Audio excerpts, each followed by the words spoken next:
In this video, we will see together le futur proche, but more precisely, when the futur proche is used to express something that will happen in the distant future.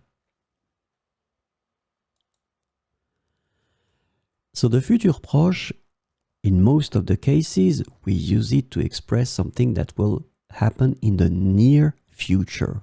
5 minutes, maybe in few hours, but it is also possible to use it to express something that will happen in the distant future.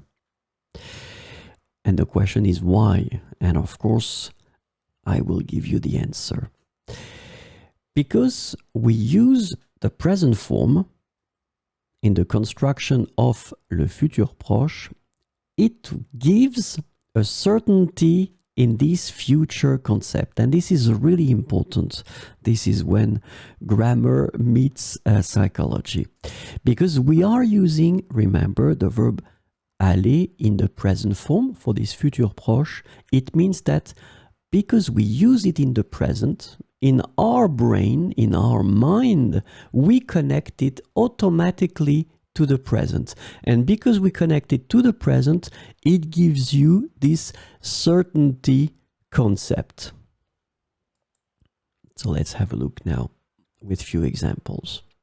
So futur proche used to express something that will happen in the distant future, but is mostly certain to happen. Nous allons partir en Australie dans 2 ans. Nous allons partir en Australie dans 2 ans. So we're talking about 2 years in that case, so it's not in 5 minutes or it's not today or tomorrow, but still we use this futur proche, nous allons partir. So remember, here it's the verb aller in the present form, and then you put the infinitive. Nous allons partir. By using this structure, le futur proche, it gives me the feeling that it's certain. It will happen. It's for sure. Second example, ils vont se marier l'année prochaine.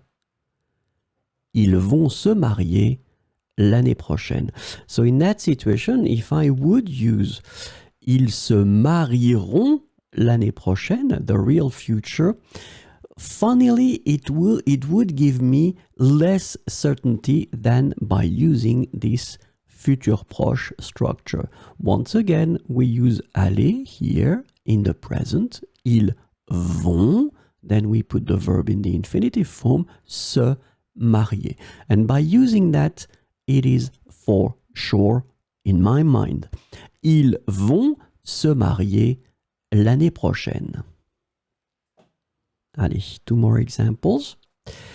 Nous allons déménager dans 18 mois.